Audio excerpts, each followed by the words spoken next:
And we are streaming in so many places live right now. In just a second. So one more check with Facebook. And we're all good. So it's 6:01. We have cocktails to have. Seems like a good time to start. So I want to thank everyone for joining us tonight. My name is Marie Bigham.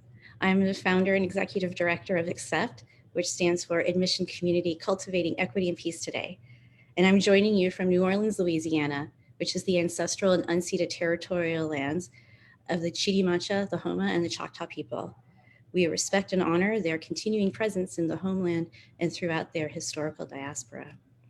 And I am so excited to host this conversation tonight with Ron Lieber, who is just the best. He is the author of The Price You Pay for College, an entirely new roadmap to the biggest financial decision your family will ever make. Ron is the author of several books that discuss money and child rearing. He's been the Your Money columnist for the New York Times since 2008. He grew up in Chicago, attended Francis W. Parker School, and then Amherst College in Massachusetts. Personally, I admire and appreciate Ron for so many reasons. Not a small one was that he totally saved my financial tail at the beginning of the pandemic, I think along with many other people, as he was giving really good, timely advice. But what I really like about working with Ron and having so many conversations is his not just willingness, but eagerness to dive into messy conversations and to wrestle with some big, challenging ideas. So Ron, thank you. It's a pleasure and an honor to be here among this crew of people who always want to go there, wherever the there is. And, I'm a little bit scared, but, I'm here for all of it. Lieber, Ashley. Thank you, Ron. I'm Dr. Ashley Bennett, Director of Community Culture of ACCEPT, Director of College Counseling at Kip Sunnyside High School here in Houston, Texas. I'm the founder and CEO of ABC Consulting, and I'm an avid sister. I'm also the mom of two and will have to pay for college sooner than later and again later. My oldest is 17. My youngest will be 2 in March. Pray for me. Selfishly, I'm excited to hear from Ron because although college counseling is my life work and passion, I am admittedly anxious about what's ahead for my beautiful Black children. I'm happy to join Marie and Ron tonight. And thanks to all of you for joining us. Please use the chat feature to engage with us and one another. You're sharing virtual space with hundreds of your closest friends tonight. Please use the Q&A feature for questions. Also, this is a language expressive space, so yeah. In other words, earmuffs may be beneficial for the little ones who may be listening in. All right, friends, pour yourself a cocktail or two, take a deep breath, and let's talk about college. I wanted to start this, Ron, by sharing a story that to me kind of summarizes 25 years of professional experience of having these conversations with families. So my very dear friend Scott, about 18 years ago, had his first child. And knowing my job, he contacted me and said, hey, I'm doing really well professionally. He had an unusually large cash influx. What did I think he should save? Okay. He said it with a lot of pride because Scott came from a really large family. He was the first to go to college in his family. And the expectation was that he was going to pay for all of it himself, which he did. And so here he was in this position in life where he could, before this kid was born, like put aside a chunk of money. Rare moment.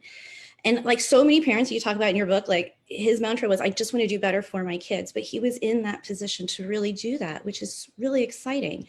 So sure, 18 years ago, I sat down and played with some numbers and said, here's what I think you should pay. I think you should set aside about $400,000 for college, but knowing your expectations for education, you should probably set aside about $1 million if we're talking K through 16. And hit send on the email. And his reply was, fuck you. That was it, just fuck you. And I've saved that email. And that newborn is going to start college in August. And as I talked with him, I shared that story. He's like, no, I remember that. So that's, I was like, yeah, that's it. So, my time and Ashley's time as we work with ACCEPT is how can we dismantle this system of college admissions while at the same time we're using it? How can we hate the game and change the game while also teaching people how to play the game, but also giving them the space to be righteously outraged? about all of this. And what I truly, really sincerely adored about your book was that you give people space for all of that, that you allow that. You advocate for people understanding the rules, how the system was set up, and creating your own rules to get there. And I think by teaching folks that the system is so messed up, you give everyone the license to express all of those emotions. And so I'm going to kind of tonight follow the outline of your book because I really loved it. So we're going to touch on 4 big points. First, the system is set up to get you to pay as much as possible.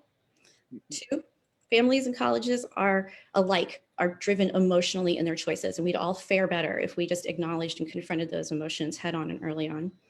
That value is different for everyone. It's worth it for families to think about value, what is worth paying for, and learn how to dig into the questions. And then finally, there are ways to mitigate costs. Some require work ahead of time, some don't. And we're only going to touch on a little bit of each of those tonight. And like I said, we do want folks to put questions in the Q&A, but we're only going to touch on a little of them. And so I would really encourage everyone to read the book, get more detail, this book. Look how many tabs I have. My notes are serious, right? I loved it. So Ashley's going to start by diving into that first point. And so I'm going to turn it over to y'all. All right, Ron. So this is probably something that I'm most passionate about, other than diversity, equity, and inclusion. Money. I have 2 that I have to get through college, and I do not have $400,000 in the bank. So on the system being set up for you to pay as much as possible, whether or not you can afford it. A few questions that rattled in me and Marie's conversation was, when you talk about the cost of college, there are knee-jerk reactions that explain expensive faculty, benefits for a large workforce, lazy rivers, fancy dorms, all those amenities that you see on college campuses. Well, based on your reporting, we'd like to hear from you why college is so expensive. Sure. I do believe it's because of the people. And, the economics seem to sort of fall out like this, all right? First, you've got the faculty. The faculty spend a minimum of 5 years after they get their bachelor's degree doing training. Often it takes longer than that for people to get their PhDs. Then maybe they're in the wilderness for a year or 2 before they finally get a tenure track job. And perhaps, they're earning $38,000 or $52,000 or $54,000. And, eventually they reach for the brass ring, they get that tenured job, and they're earning more than average, way more than average. And, there are a lot of comparisons made between higher education and healthcare in terms of the fact that the, prices have gone up at way more than the rate of inflation. And, what the industries have in common is extremely well-trained people. And so, economics being what it is, I don't have any problem with, faculty earning more than average. I have a lot of problems with the way the contingent labor is treated in higher education. And, that's the sort of natural result of what we might get if everybody who wants the cost to go down got part of what they wanted, right? So, when you talk to college presidents about this, and, I went into their offices and demanded answers as best as I could, they said, yeah, 65, 70% of our costs are related to people. But it's not just faculty, it's administrators, right? And if you believe, and this is an interesting one, right? Because if you believe both the otherwise, progressive, pretty left-wing faculty unions and the Wall Street Journal editorial page, those two entities are in alignment on one particular opinion, which is that these institutions are beset by administrative bloat. There are, in fact, more administrators per 1,000 undergraduates than there used to be. But I guess my feeling about it is this, right? First of all, we get the administrators that we vote for at the ballot box, right? So how does that work? Well, administrators exist, at least in part, in some instances, to make sure that schools are on the right side of regulations. Those regulations come from the people we vote for. And what do those regulations do? Well, they make sure that my daughters are going to have equal access to the playing fields of colleges and universities. They make sure that our kids with mental health challenges and other disabilities have an equal opportunity to get to and through these schools. They make sure that somebody who has an accusation to make regarding sexual assault is treated in a fair fashion. They make sure that the computer network is running. They make sure that the career office is twice as good as it used to be because they all used to suck, right? They make sure that the mental health counseling center is at least approaching adequacy at a point at which demand is so sky high that none of these schools can keep up, right? So you want to call this bloat? Well, if we reduced the number of administrators per 1,000 undergraduates back to where it was a generation ago, I think a lot of parents would be up in arms over the fact that there would be a lower quality experience in these institutions. So what are we really angry about when we get angry about the fact that these places cost so much? It's the people who make up the majority of the costs. And if we want to reduce the number of people, I mean, forget about the sheer humanity of like demanding that people be put out on the street.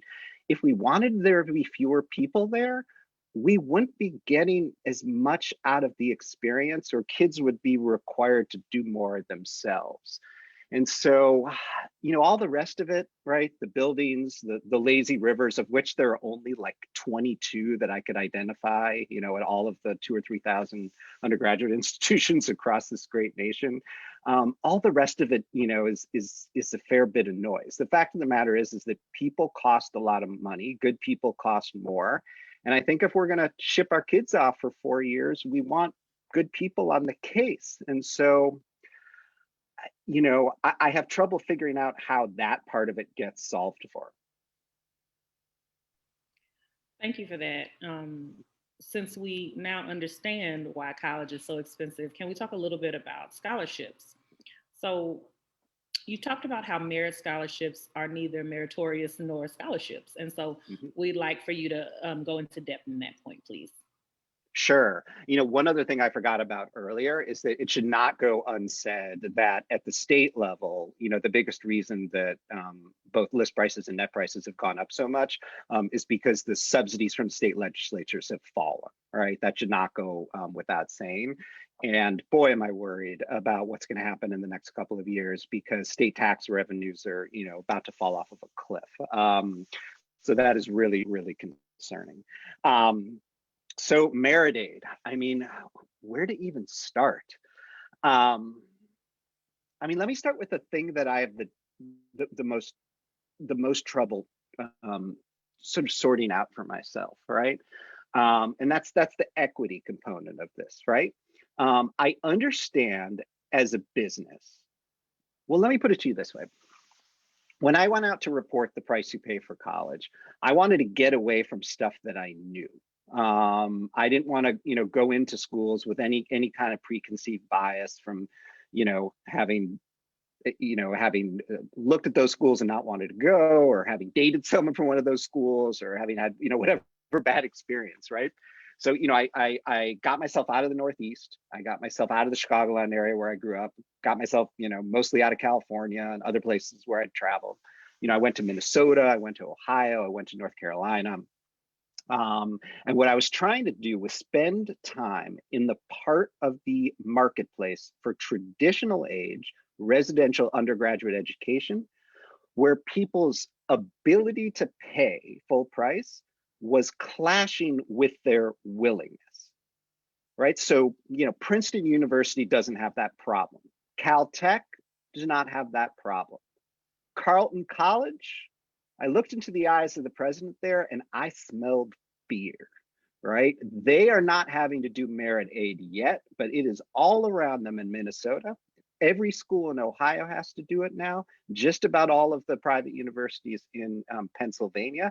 I sense fear there. And so that's what was interesting to me, right? These parts of the market, right? And so when you're done, with your travels to Carleton, as many of you know, you generally, get back in the car and you go to McAllister, and that's your next stop.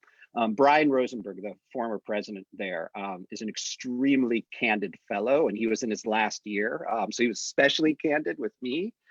And I can't remember whether he used a swear word or not, but he was not thrilled with this notion that the merit aid that he feels forced to give out because his competitors do have anything to do with taking money away from lower income folks. And his case kind of goes like this, right? He said, we really and truly are using merit aid to attract our very best students and to keep them from going to Carleton, to keep them from going to Northwestern, to keep them from going to Wesleyan, right?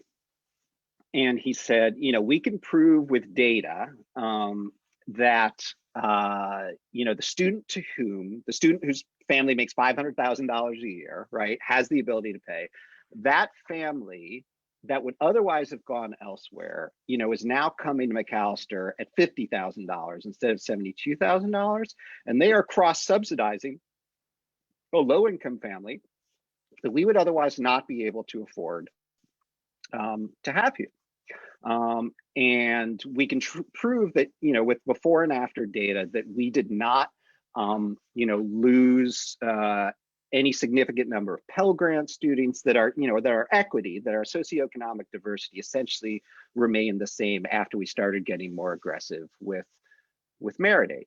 So I can't prove that he's got an inequitable situation going on there. But it does kind of smell bad to me, right? I think it makes a lot of us uneasy. So that's like the top of the merit aid market. Those are, Macalister's up there at the 25 most selective schools, most prestigious schools that still feel like they have to offer merit aid. So you go down 50 or 100 slots in the food chain, and you start to get to places. Private institutions in particular, they're starting to offer it to nearly everybody. And there it's just a marketing scheme. It's a coupon designed to make people feel good. It's a pleasant surprise for the students. It's a gold star for the parents. It allows them to walk around unknowingly, right? Feeling very good about themselves without ever needing to find out or knowing that just about everybody is getting it. And certainly the small number of parents who are paying full price farther down the food chain, they don't know, and school doesn't want them to know, and most of them don't know how to check the common data set to see, that only 4% of the community is paying full price. Now, over on the public side, it's a little more obvious that there's a problem, right? The University of Alabama, many of you know that story. Literally just running around the country, buying above average students, raising their out-of-state tuition to the moon, discounting it by what feels like a lot, and bringing in a bunch of out-of-state kids who are still very profitable in the university to make up for the lost subsidy, except now the majority of students at the University of Alabama are not from Alabama. And what is happening to those lower income students from Alabama who might have been able to go there otherwise, kids of color in particular? That's a story that needs to be told more often. There, I think it's clear that there may be equity implications. So, there's so much we could say about this, right? Just the sheer optics of giving discounts to wealthy people, right? That makes me squirm just saying it out loud. But what I wish we could have better proof of is exactly, what the equity implications are in these institutions. Thank you. We've had a few folks ask a couple of questions in the chat, and so I wanted to voice over a couple of those before we move forward. So Lisa would like to ask, if a student was admitted to a school early action and offered a merit scholarship to a private school, can that student use that offer to negotiate with another school if you are looking to pay less and you could afford to pay, but you do not wish to pay that much? And I think the answer to that question is yes. I don't think there's anything about the rules around early action that keep you from being able to shop the offer. I guess if I'm in the enrollment management office, I'm being pretty careful with the size of my discounts for the early action kids, because I know that those offers might be shopped, and I want to be ready with more if I need it in order to in order to enroll that applicant. So I think the most important thing to remember in an early action scenario is that you may not be getting the best offer with that offer. You may not be getting the best merit aid offer with that offer of admission. So not only should you take it and shop it elsewhere, I mean, you should ask for more from that particular institution, because as ever, right, as I think everybody on this call knows, you've got absolutely nothing to lose by asking for more. And even if they just, throw you a bone, right, in their parlance, right, they give you another $500 or $1,000 in merit aid. I mean, that's real money, right? That's $4,000. And if a student was otherwise going to borrow 25, $4,000 is 15% of $25,000 or something. That's amazing, right? For one phone call, why not? Give it a shot. Okay, Alicia asks, she says, community college isn't as expensive. So are we suggesting community college professors aren't as qualified or as talented as four-year tenure professors? And that's just, to a point you made earlier. No, that is not what I mean to imply. And in fact, this is all qualitative, right? Because God forbid these institutions should have some way of measuring the quality of the teaching, right? Or whether people are learning anything at all. But at community colleges, the instructors are generally not as distracted with A, graduate students they need to manage, and B, a ton of super fancy esoteric research that they need to push out into the world in order to get tenure. There's less pressure in both those regards, so they have more opportunity to pay closer attention to the actual teaching. Now, they often have more classes, right? But these are real teachers who care about undergraduates, I think, on average more than you would find at a four-year school. So I don't mean to imply that that they're not as good. Because community colleges are mostly publicly funded, the salaries there are sort of at the whim and whimsy of whatever happens with the legislature, and that is sort of the unfortunate fact of it. I hope that answers the question. Thank you. Marie, would you like to go ahead and jump in? Yeah, I want to talk about the idea that so much of this is driven by emotions. And like I said, one of my favorite things about this book, Ron, is that you just call that out, like right from the beginning. And we don't do that, right? So thank you. Thank you for giving us the language and the tools for that. Eric Hoover of the Chronicle of Higher Ed tweeted last week something that a high school senior said to him: if my dream school asked me to chop off my finger, I'd probably do it. It made me really sad. And yet I know hundreds of those kids. We've worked with hundreds of thousands of those kids. Mm-hmm. What are some of those emotions that you see kind of playing out in the admissions process and paying for college, especially from students, from families, and from colleges? What are some of those emotions that we should be aware of and at least start to identify? Yeah, so I'm glad you asked. I mean, this all starts with an equation that I never have more than 10 feet away from me when I'm doing my work, right? Which is, if you can't see it, money equals feelings. This comes from Carl Richards, who wrote the Sketch Guy column for the New York Times for 10 years, and I edited it as a good friend. And, he's influenced me and the work that I do more than nearly anybody I've ever encountered. And so, whenever I'm writing, but particularly, about a line item in the budget that's so large, I just try to remind myself, like, what emotions are going to get in the way of clear-headed decision-making here? And we have a particularly noxious stew here, right? We've got a super large number. We have got a system that is unpredictable and partially opaque and difficult to understand, right? And we're dealing with our kids, right? So it couldn't possibly be more messy. And so, as I started the reporting for the book, just everybody I talked to about this, who had been through it on any side of it, I just said, what are the feelings here? What are the feelings, all right? And they would sort of look at me funny, and I'm like, no, like what do people feel about this that causes them to mess it all up? And they were like, okay, so I heard three things essentially. The first is fear, right? Fear of falling down the social class ladder, or that my kid will, when I've spent years or decades or generations kind of clambering up to where I am now, right?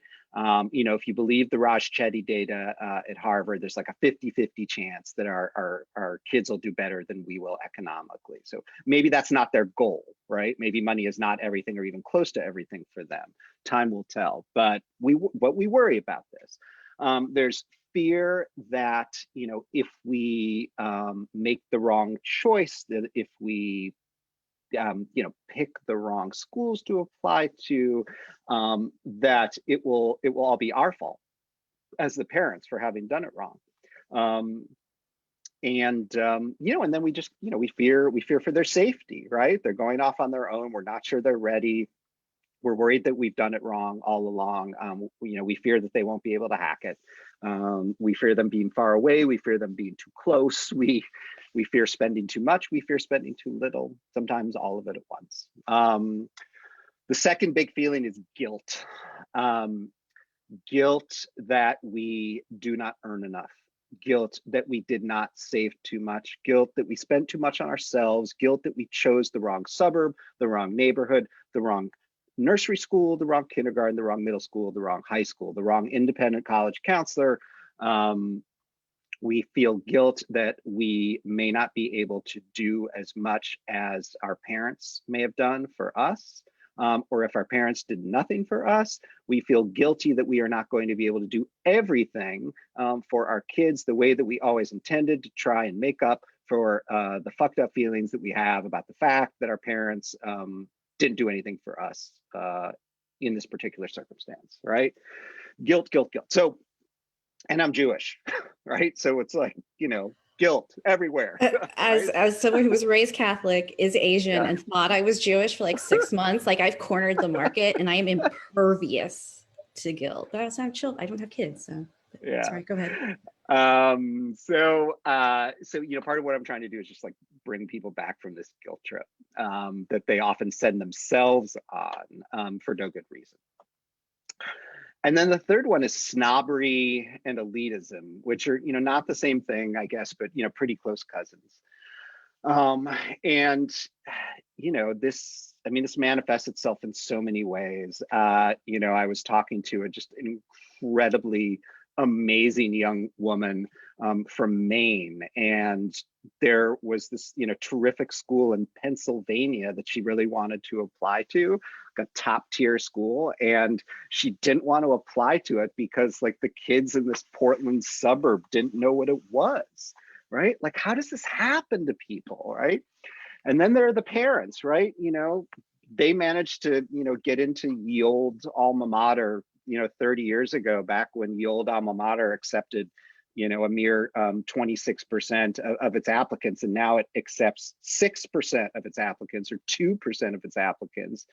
And the parents think that the world will think that there's something wrong with them if their kid doesn't get in now, even with the legacy preference, right? So the parents are worried about how the kid's performance will reflect on them, and they are living for the window sticker and the Instagram sweatshirt reveal and all of that.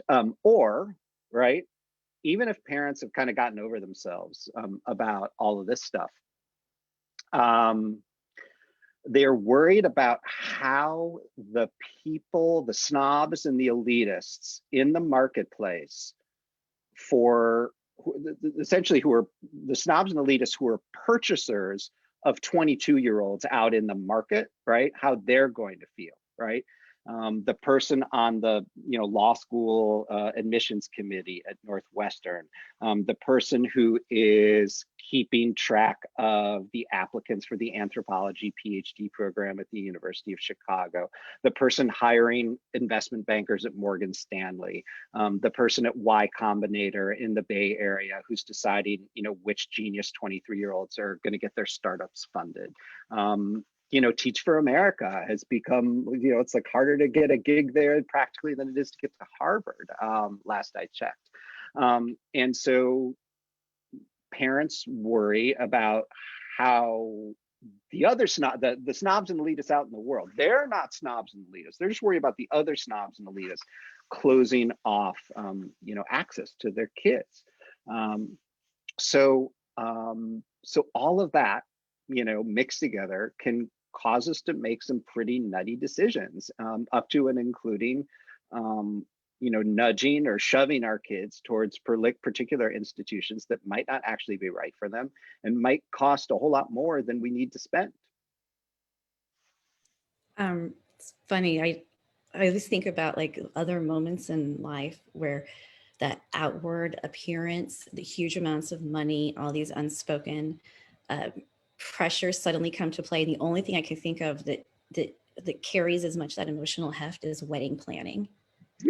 And I say, when I tell people that, like, they immediately go back to the wedding planning moments of their life. They're like, oh shit, I'm so sorry. I'm like, right, it's that. But I'm glad you brought up that snobbery and that elitism, because that leads to what I thought was the best quote from a really, really wonderful review of your book from the New York Times. The social norms that encourage public sharing of where people get in, but discourage sharing financial aid packages, make college conversations fundamentally dishonest, right? And it's that shame, it's that snobbery, it's that I will talk about anything else that we did to get this kid into whatever, but we are not going to talk at all about the cost of it. And it's crazy. I have to share this crazy ass story with you about that insanity, because this is one of my like top 5 batshit crazy stories. When I was working at a private school in Dallas, 2 moms got into a fist fight on the front lawn of a house in Highland Park. So in like the most high income neighborhood in Dallas on a very trafficked street. Mom A's child got into very expensive college, early decision. Mom B's child got in regular decision, and Mom B was calling Mom A so they could share the news. And Mom A felt was like, no, that college belongs to my daughter. Okay. And Mom A kept trying to chip away. But what caused it was when Mom A said to Mom B, are you sure you can afford it? It seems awfully expensive for your family. And you know what rich white women don't like being told is that they can't afford something. And so Mom got into the car, drove to the house, and they got into a fist fight on this front lawn. And both of the moms called me to tell me the story because they both felt very right in this. And I told both of them, please, exactly, Ashley. I'm like, please don't call me ever again. Ever. Oh my gosh. Where is this coming from? Where is that desperate need to, where is this coming from? Yeah. I mean, where to start with that? I guess where my mind went when you or somebody else pointed out that passage to me. So that review that was in the Times of my book was incredibly generous. I read it at like 6:45 in the morning, alone in a hotel room. I was in Midtown, and I had spent the night there because I was supposed to be on CBS that morning, and then they canceled the segment, and I wasn't sure if it was going to be rescheduled. It was, thankfully, but I was there just like mourning that loss, and then the review dropped, and somebody pointed it out to me on Twitter, and I sort of read through it in a haze, and I haven't read through it since. But that passage, when I think it was you, Marie, pointed it out to me, reminded me of something that has pissed me off for the longest time, which is this, right? The context. Those of you who work in independent schools, and those of you who work in, private publics, right? In the, sort of more expensive neighborhoods and suburbs of the United States, you all circulate these lists of places where the graduating seniors are going to go to school. And with each passing year, I look at these lists and I wonder, and I see the schools that are merit schools, and I wonder how many of these families made a choice that was based in part about money. And if they are making choices in part based on money, why are we not saying that, acknowledging it, totaling the amount of merit aid that was earned at institutions where, merit aid is at least somewhat related to a student's accomplishments, why aren't we talking out loud about that fact? Because, I mean, look, when we get right down to it, I don't like it. I don't like the fact that this is true, and it's not the reason one of my two kids goes to private school. But the fact of the matter is that, like, what a lot of these schools are selling at the end of the day is, we will get your kid into a good college and help them do well there, right? Otherwise, these lists wouldn't exist. Otherwise, they wouldn't need to put them out. Otherwise, I wouldn't have seen 25 of them when we were running the public and private high school gauntlet in New York City last year. And there was just one school, just one, Edward Murrow High School in Brooklyn, that presented us with a list that also included asterisks and then a grand total explaining where it was that admitted students had gotten merit aid and how much in total that they had gotten. And because Murrow's a huge school, it was like millions and millions and millions of dollars. And I was like, thank you, finally. Right? Because the conversation we're having, even in independent schools, is ultimately at least partially dishonest. If it is the case, and I know it is in just about every school, where at least some of these decisions are being based on money, right? But we can't talk about this because then we get into fistfights, right? So, it's an even bigger problem than trying to like burn this college discounting system down and replace with something better. This fact that we can't talk to one another openly and honestly about our finances is sort of to the detriment of the nation's mental health. And it's not a little bit. It's not a little bit, and it's a big bummer for me personally. And one of the things I'm trying to do with my professional life is just kind of chip away at that, not just in the college realm, but everywhere. I think we would all just be so much more healthy if we were able to have these conversations. But because money equals feelings, right? There's like so much shame and embarrassment and other stuff that feelings that we shouldn't have and that we shouldn't inflict on ourselves. And yet we do, because we're human and this is hard. Well, I just wanted to add, and maybe it's because of my experience in college counseling, maybe it's because I'm watching my own pocketbook, but I think what you said is so incredibly important about, just the stigma attached to needing to make a decision based on finances, right? As I think it was Marie who mentioned a moment ago, affluent folks want to be perceived as affluent. You don't want to challenge their ability to afford something. Well, I'm here to tell you right now, when Asia attends college, it will be because she found a great financial fit, a great social fit, and a great fit for where she wants to go in her life. But finances will be at the forefront because mama works in education. Yeah. So this is the thing, right? This is the thing that ties like the last 5 minutes with the 10 minutes before that in merit aid.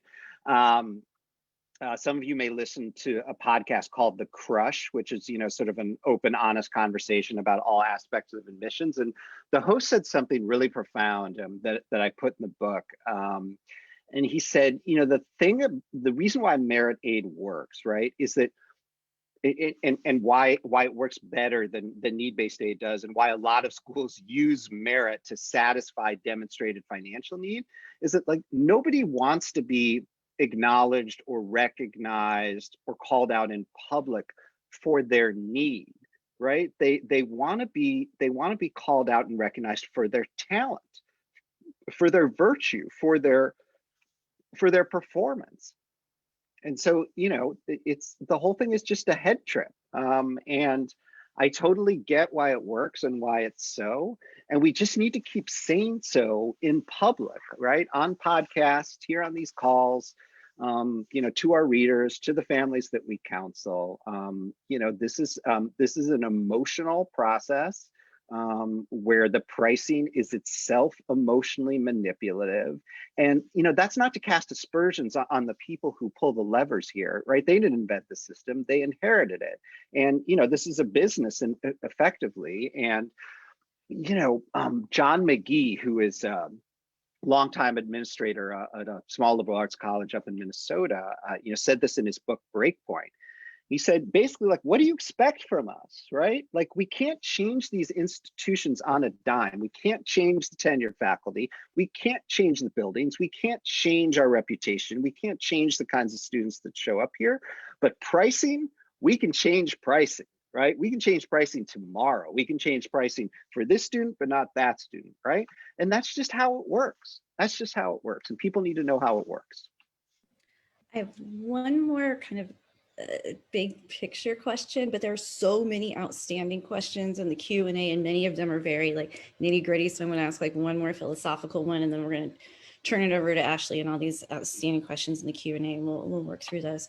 To me, one of the most impactful parts of your book is the way that you guide families through identifying value, what you should be paying for, how you identify within your family, what those things are that you should be paying for, and how to interrogate colleges, how to hold them accountable. And because this is Accept, we focus on centering racial equity and justice in this process in our communities.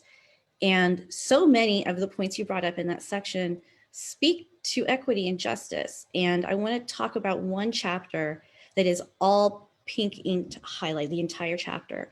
And that's number 12, peers worth friending or marrying.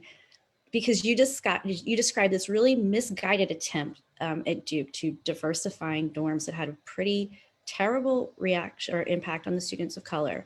And what hit me there was you had this really strong understanding of how colleges value diversity, but we should be valuing equity. And could you talk about that one moment for a little bit, and then we're going to turn this over to the real nitty gritties of this stuff. Sure. So, some of this was born of personal experience. So, I got to Amherst College in 1989, and it was clear, and, just to give you a sense of my background, where I was coming from, I am the oldest of three. My parents both worked, did very well for themselves, well enough that we were all at Francis Parker. And then they got divorced. One of them lost their jobs, and everything went off the rails. And the only reason we were able to stay at Francis Parker was because the board literally passed the hat. I mean, this was like 1984. There were not a lot of financial aid kids around, and adding 3 to the rolls was going to be a budget buster. And the only reason the Lieber kids were not evicted for lack of the ability to pay was because of the generosity of these board members. And so I heard about that. I knew that it had happened, while I was in middle school, and it was still like the most profoundly moving thing that anybody has ever done for me ever.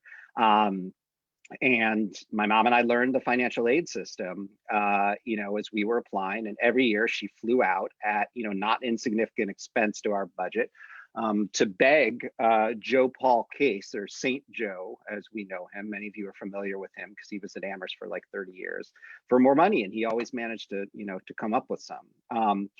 So I got to Amherst as someone who had benefiting from enormous privilege from having been raised in the milieu of, Francis Parker, which I still think is, the best independent school in Chicago. And I had all of, the cultural capital that I needed to succeed at Amherst, but not enough financial capital. And so, I walked in, with like a reasonably arched eyebrow to matters of social class, not so much around kind of racial equity and diversity generally, but, I learned pretty quick. And what happened, it was just incredible for me to see how carefully and how, I don't even have the right word for it. The people who assigned roommates at Amherst were provocative, right? So on my floor, there was a guy named Forbes Alexander McMullen IV, and they put him with, a low-income mixed race kid from the Bronx and a low-income mixed race kid from the Washington, D.C. area. And that was just, just like watching that scene play out was fascinating. They put me, right, all around good student from a private school in Chicago. But there wasn't anything particularly noteworthy about me. They threw me in with a couple of football players, and one of them was a Taiwanese American immigrant.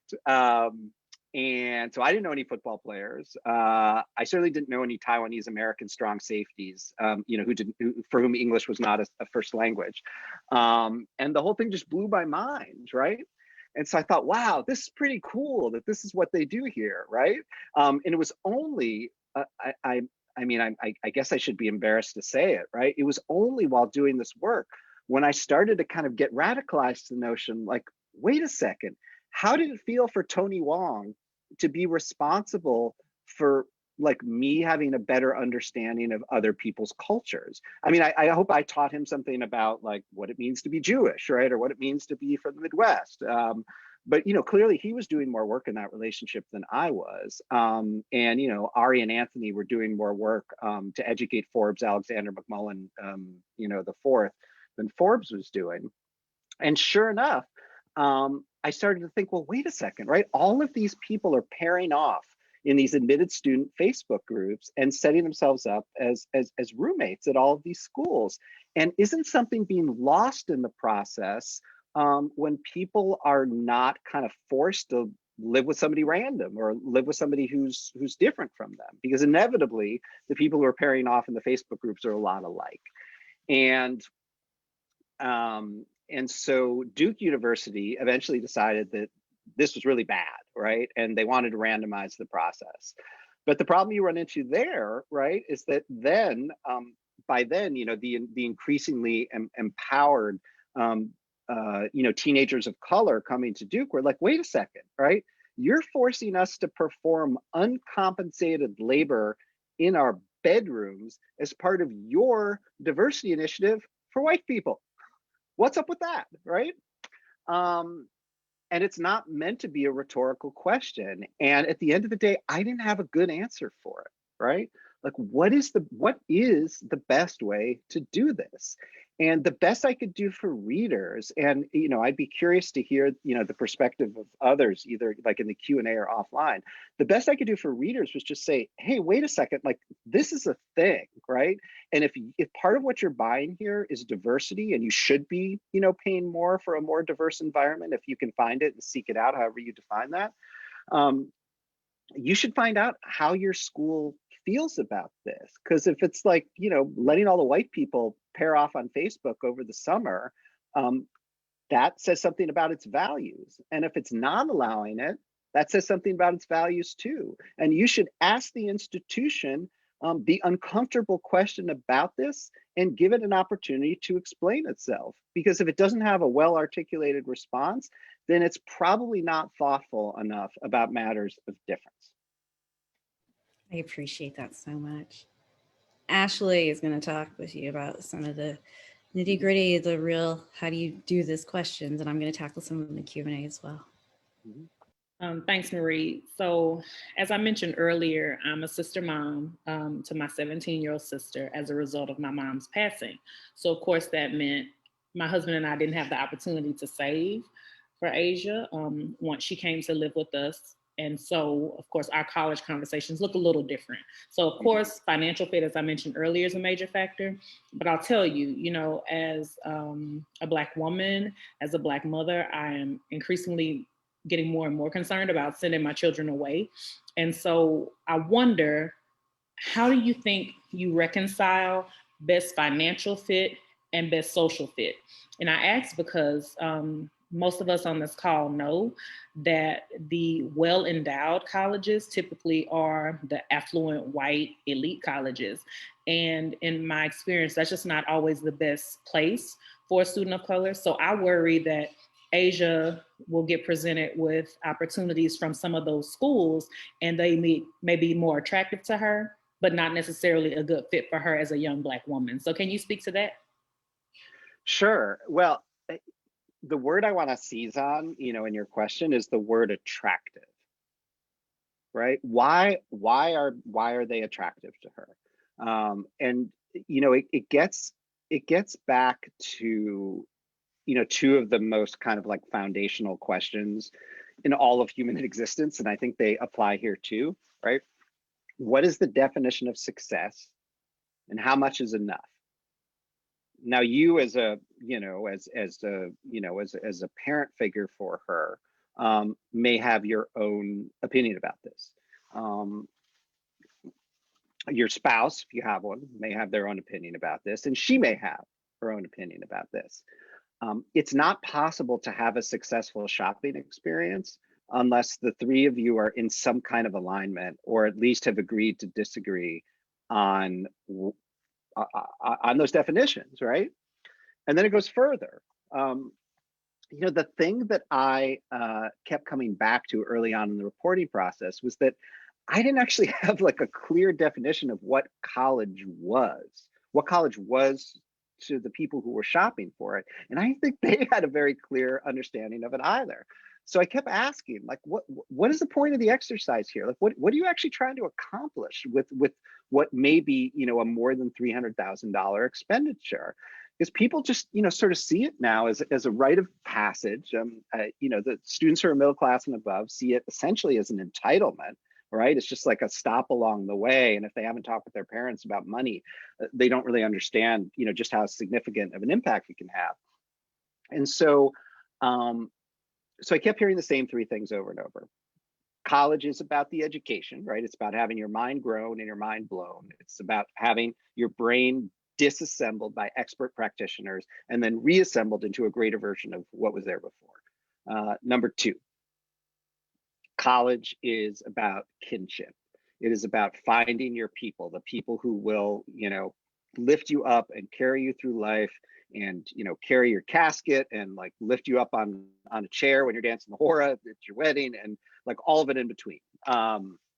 And it's also about your mentors. It's about the grown-ups who will, you know, sort of grab you by the scruff of the neck and drag you into something bigger and better, even if you are reluctant to go there yourself. And then it's about the credential, which may be about, you know, grasping for a higher rung on the social class ladder if you are a first generation student, or it may be about seeking entry into, what was that word again? Attractive, right? Seeking entry into attractive institutions who might be able to open doors to you to certain rooms and certain places and certain communities that you might not otherwise be able to access if you go to the University of Houston, right?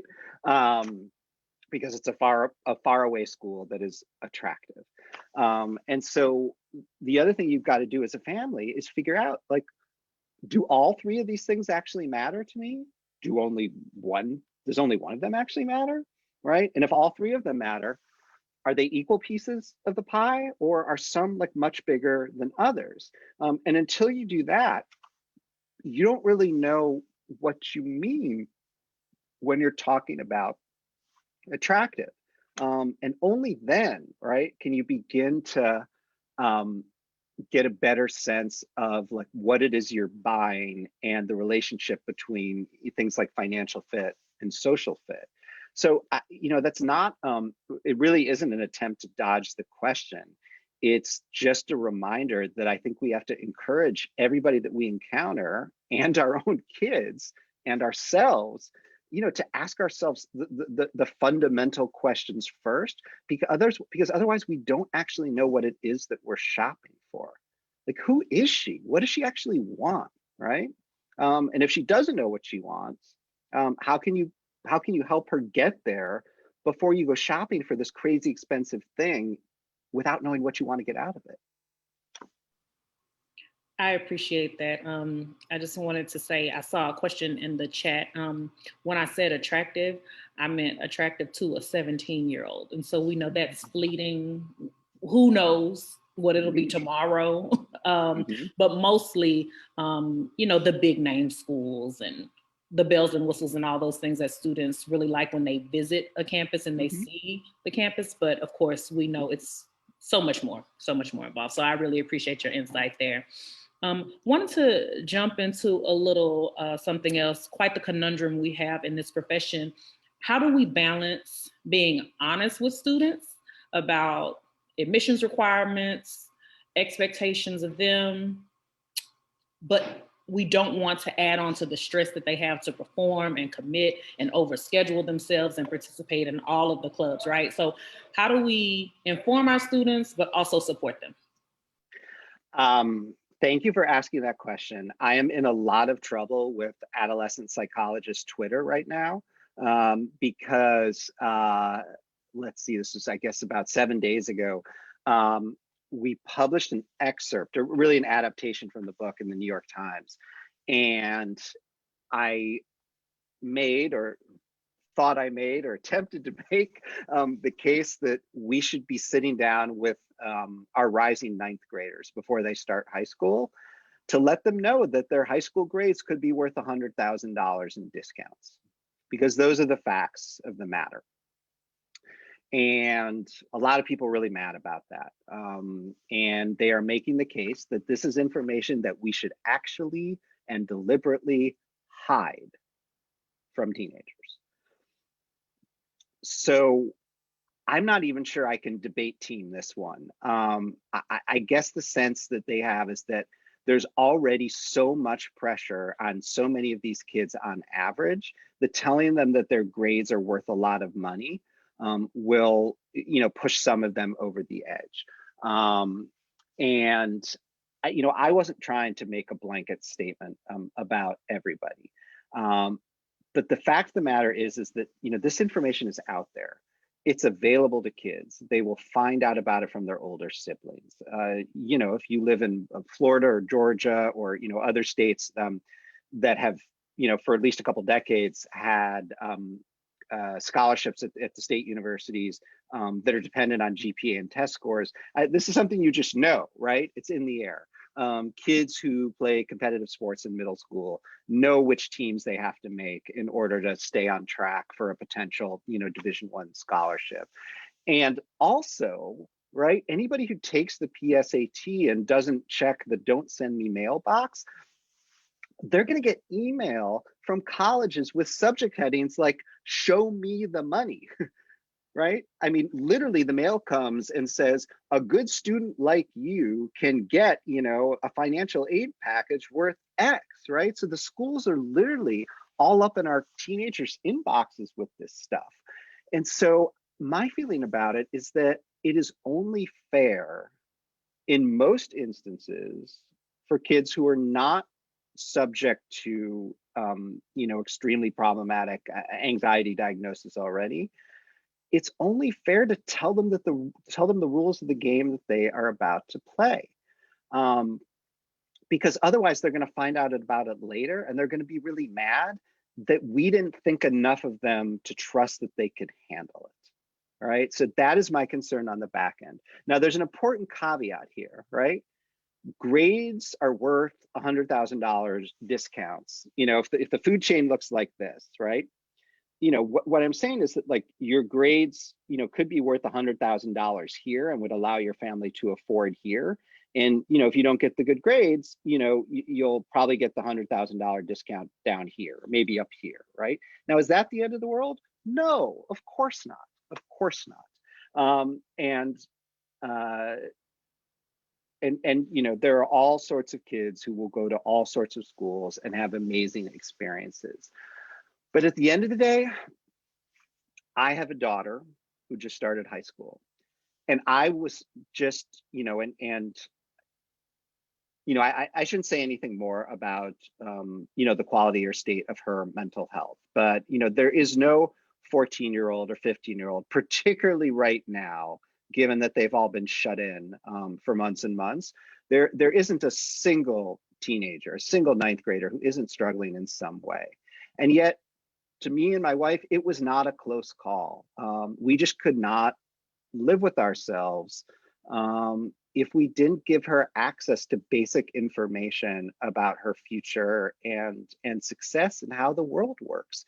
Because that's what we do, right? We teach our kids how things work, and they're naturally curious about it. And so, I stand by my position on it, but I'm really mad that we're forced to choose between these two pretty bad choices because of the system and the way that it exists and, sort of shoves $25,000 coupons at teenagers. So this segues beautifully into Dave's question. So Dave asks, are private colleges with large endowments receiving enough federal money that we, taxpayers, and our legislators can attach strings and rules to modify shitty behavior and require transparency. Yes. So the question is, what would that look like, right? And I don't want to preview, some of the mischief that I'm going to get up to in the newspaper in the next year or two, but I have plans. I've got some plans. I've got some plans about transparency. I have some plans about smoking out data. I have some plans to call out bad actors. I have some regrets about the fact that I did not get some of the stuff done in time for the book. But the fact of the matter is like a book doesn't have as much impact as a well-done story in the New York Times does. And I am so lucky to have that platform. I am so privileged. I never forget it any and every day. And now that I've spent a bunch of time like sniffing out how things work and how things don't work, I'm going to have things to say. And a whole bunch of people are not going to like them. And I might be wrong. But like, what am I doing there, right? If I'm not using that platform to ask provocative questions and to hold people to account. I love that. I'm so stoked. I can't wait to see what good trouble you get in. Mm-hmm. But along those lines, I think a question that's come up and something that I know that I've certainly chewed on, you have a huge platform. New York Times, huge platform. Wall Street Journal, all of the folks, Amiga have this huge platform. And yet we can't seem to get, not you, Ron, but journalism, your bosses, off of the idea that there are more than 5 colleges in the country, that it makes me cringe when I see words like elite or top or best. How can we, there are a lot of professionals on this call in addition to a lot of families, but how can we change that culture? How can we help you change that culture in your workplace and in media in general to really rethink how we frame these conversations? Sure. I'm glad you brought that up. I actually have, relatively strong feelings about that critique because as much as I understand it, I also think it comes from a place of not understanding the business that we're in, for better or for worse. So the reason why the New York Times has grown and not shrunk like just about every other newspaper in the country in the last 10 years, and like, I didn't expect this to happen, right? I got there in 2008 and I looked at this newsroom of 1,100 people and I'm like, we're fucked, right? This is going to be like 700 people in 5 years. And I should not get attached to this place and I should not start assuming that my middle name is New York Times columnist. I'm not going to wrap my identity up in all of this. I'm going to do the best that I can for as long as I can. And then when they put me out on the street, they put me out on the street. And now we've got like 1,700 journalists in the newsroom. It's a miracle, right? And why did it happen? It happened because we started charging for our content. It's because we had the conviction and the will to ask people to pay online for what we do. So when you do that, you are in a customer-driven organization, right? You are trying to service the people who pay you. And for better or for worse, we have a disproportionate number of subscribers who went to the 50 most selective schools in the country or want to send their kids there or just have like a voyeuristic interest in whenever they screw up, right? Like this whole Rick Singer scandal. I mean, it's just like catnip for people who want to see the elites taken down a notch or 6. And so is there a disproportionate amount of attention paid to, Stanford, Harvard, MIT, the University of Virginia? Yes. Are we doing that to service a customer need? Yes. Is it good for the country? Maybe not.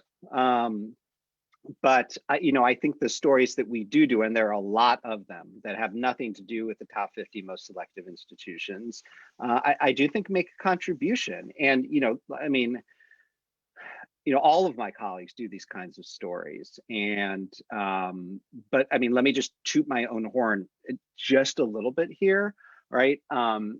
one of the things that I'm trying to do with this book, and also, you know, with my columns, is raise an army of consumers who will demand merit aid transparency on the front end, right? So when I first heard that the College of Worcester, which is not on anybody's top 50 list, when the College of Worcester was doing merit aid pre-reads for people before they even apply, I thought, well, that's awesome, right? You know, that's transparency in action. And you should be able to know roughly what something will cost when you are thinking about applying for this thing that might cost $200,000, right?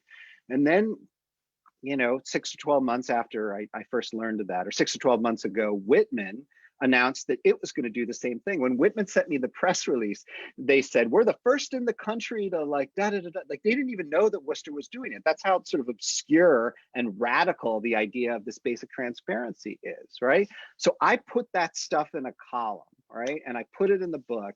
And I'm trying to, you know, raise an army of readers who are going to go out and say to Denison, and say to Reed, well, Reed doesn't do merit aid, I don't think, say to Redlands, right? Or say to Occidental, hey, you know, because Whitman does this, you ought to do this for me too. And Ron Lieber sent me, right? And, you know, maybe if I do my job right, writing about those schools that are not in the top 50, everybody's going to have to do merit aid on a transparent basis. So I don't know that we're falling down on the job exactly. And, you know, and I've got, you know, half a dozen community college stories that I'm just dying to do to sort of shine more light on what that's like for people. And so, you know, does that sound defensive? It might sound a little bit defensive, but I hope that it at least gives you a better sense of the of the marketplace pressures that we face, right? We are a customer facing organization like any other, and those customers have interests. And you know, sometimes we feed them things that we don't think that they'll necessarily be interested in because we think they're good for them. But also, you know, we often deliver them things that they care about, and a lot of them care about Harvard. I just have to say, this is one of the first conversations you and I had, like 2 something years ago. And so I'm glad you're coming back to that. And I don't disagree with you, but it's funny, like my reaction to that was like, as someone who pays for journalism, like adamantly and proudly, and screams at people who don't, it's almost kind of like your merit aid, right? Like we all have to like meet our customer needs somehow, and this is the bone y'all got to throw. Can we agree though that maybe like pushing to not use words like elite or top or best in that judgment call? Can we agree with that? Okay. Yes, I mean, I try so hard to stay away from that stuff, and I sometimes fail. And you know, anytime any of you, I mean, you know, if you're on this call, I see 235 down at the bottom. Any of you 235 are welcome in my inbox at any time. My inbox is overflowing a little bit right now because I'm in the middle of a launch week for a project I've been working on for 8 years. But you know, if I've got the language wrong, I want to hear about it because I want to be inclusive, and I definitely don't want to be elitist. And yet, like, I don't know, you know, my mind always goes back to Avenue Q, right? That song, everyone's a little bit racist sometimes. You know, everybody's a little bit classist sometimes, and everybody's a little bit elitist sometimes. And I've already caught myself twice in the last week during this launch saying really dumb shit. And so, you know, as much as I've trained myself or tried to train myself to do better, and as much as I have editors who are on the lookout for, you know, this very thing, I still mess it up sometimes, and I want to hear about it. I'm going to turn this over to Ashley. No, I'm just turning it over to you. Okay. Not to let you off the hook any, Ron, but I will say, I think we all need to retrain ourselves, especially those of us who've been doing this work for a while, because, you know, that's just how we've been trained to think about colleges, the top schools and the ranked schools and all of those things. So we definitely have to decolonize our minds in that area.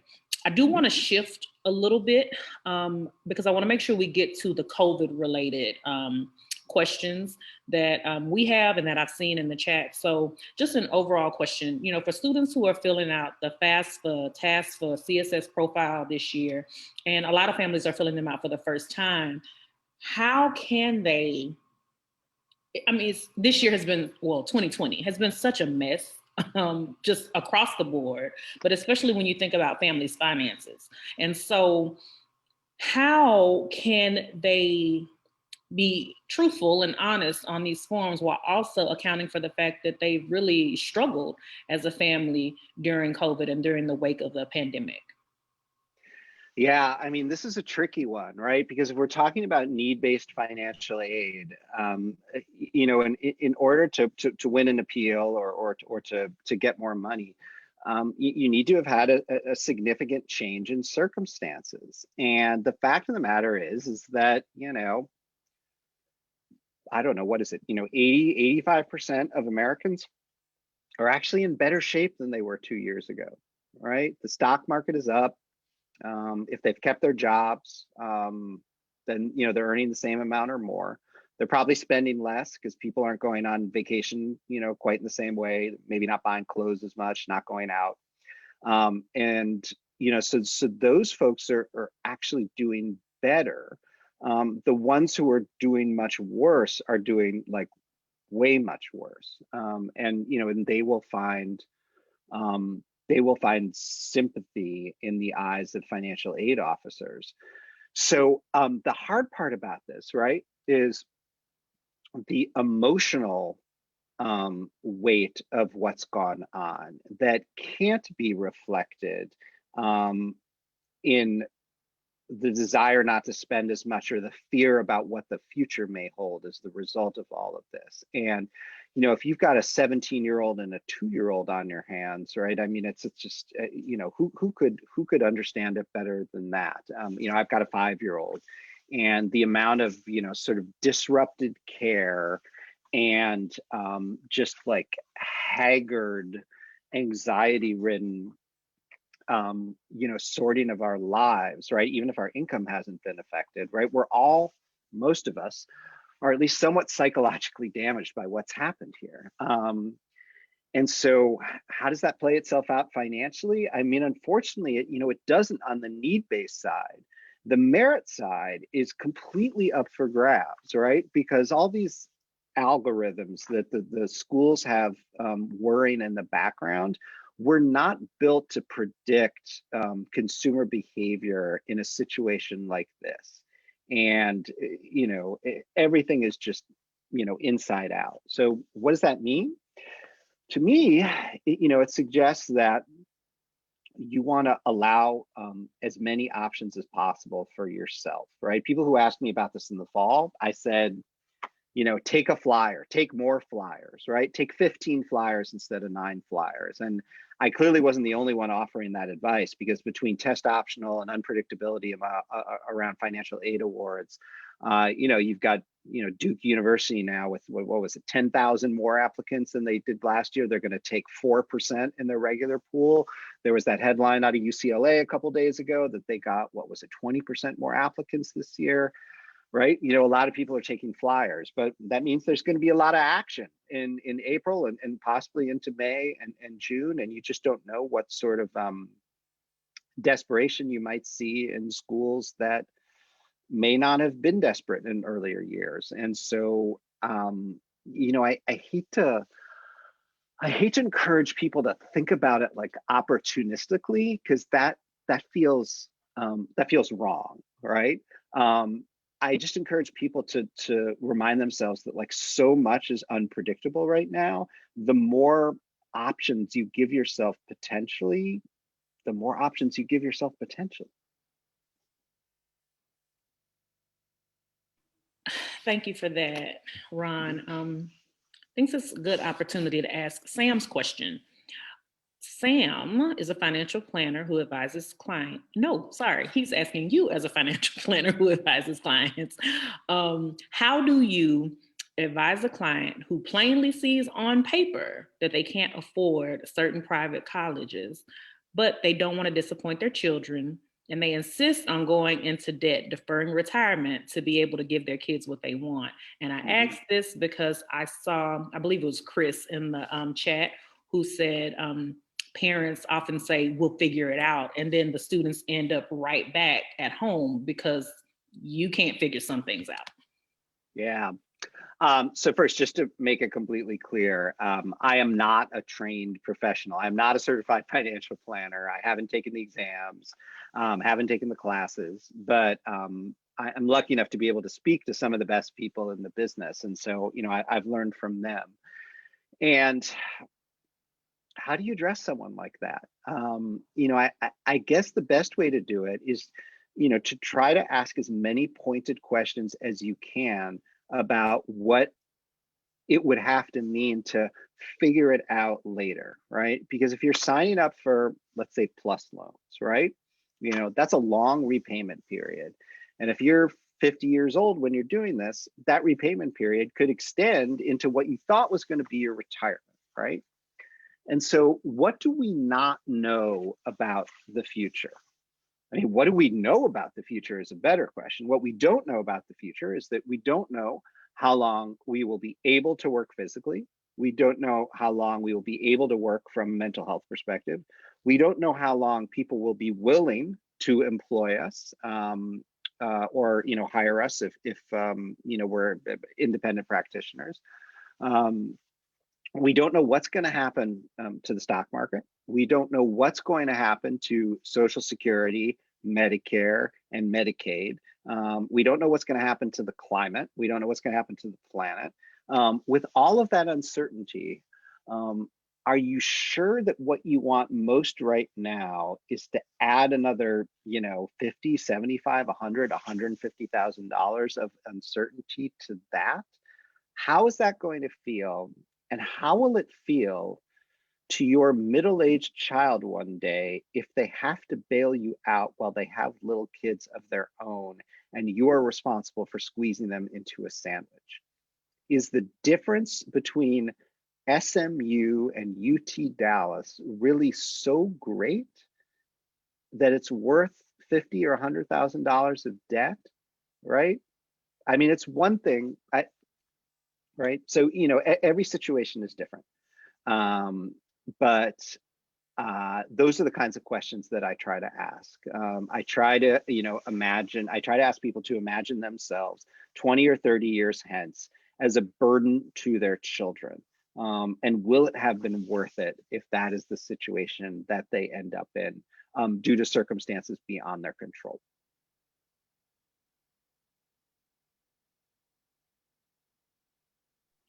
Ron, before I turn it over to Marie, can I go ahead and chat in your email address? Folks are asking because they want to blow that inbox up. Sure. All right. I am Ron, R-O-N, like Nancy, at ronlieber.com, just like it is up there on the screen. You know, it's a little bit of a nutty moment, but you know, I value your input and you know, I would love to hear what you have to say. So we've taken plenty of your time tonight, and just following you on social media. Oh my God, I can't even fathom how many of these you've done and how many of these you have coming in your future. It's a lot of Zoom time. So thank you so much for this. One person, by the way, just to warn you, one person in the chat, I believe it was Peggy, who said, every time I talk to you at college, I'm going to say, Peggy Jenkins, Ron Lieber sent me. One of the grand traditions in Accept is we get wristbands made. We've always had Black Lives Matter wristbands. Some of them, one I'm wearing today says decolonize your mind. I think one Ashley's wearing today says, is that the stay for the discomfort, join for the activism, stay for the discomfort. Right. I think now we're going to have to make a Ron Lieber sent me as an artifact of this moment together. Can we also get one that says room raider is classist? We can get one that says room raider is classist too. One of our friends who's on the event tonight pointed out, he is a Black man, pointed out that his son said, you know, just from watching Room Raider and Zooms, it seems, why is it only white people have bookshelves and seem to pose in front of them all the time? And our friend and I talked about that. I'm like, that's a hell of a thing to point out. Anything else before we wrap up and send you to your lovely family? Anything that you want to cover that we didn't talk about tonight that you want our folks to leave with? Because this has been so good. And honestly, like, again, like so many things highlighted in here. I could have asked you a gazillion questions. We could have done this forever, but. Sure. I'm kind of open for business on how I can make this better, right? I have an opportunity to fix things in the paperback. And, as much time as I spent trying to talk to people who are different from me, inevitably, right? Look, I'm a white Jewish dude who went to private schools. There's stuff that I missed. If you see it, in the lines or in between the lines, I'd like to hear it. So here I am. And I gotta tell you, like, we've had so many like good conversations, and I believe that about you because I've experienced that so often. Like we've had, and you've certainly changed my mind about many things about this process and how to think about paying for college. So appreciate that so much. Sure. And we appreciate everyone who joined us tonight and gave us more time. And I want to strongly encourage all of you to purchase The Price You Pay for College without all of my tabs, but get this and support your local bookstore. It's really going to be one of the best uses of your money and time as you're processing this. It's really, truly fantastic. And I don't say that lightly. It's really a great book. So thank you. Marie, there's absolutely nothing that warms an author's heart more than seeing a book marked up like that. Will you please, pretty please, take a picture of that before you take the stickies out and send it to me? Yes. Because it is the greatest compliment you can pay. And I'm just incredibly grateful to you and to all of you in the community for being willing to listen and for all of the work that you do. From one wayward Midwestern teenager who, went to bars to see bands, to another, thank you. Ashley, thank you tonight. Thank you for joining us and for all of your great experiences. And yes, as Chris points out, support Black-owned bookstores, especially this month, but support Black-owned bookstores, support, the independent bookstores, because we need it. Support journalism, support transparency. Let's shake some shit up. Thanks, friends. Appreciate it. Thanks, everybody. Have a great night, everyone. Thanks, Ashley. Thanks, Marie.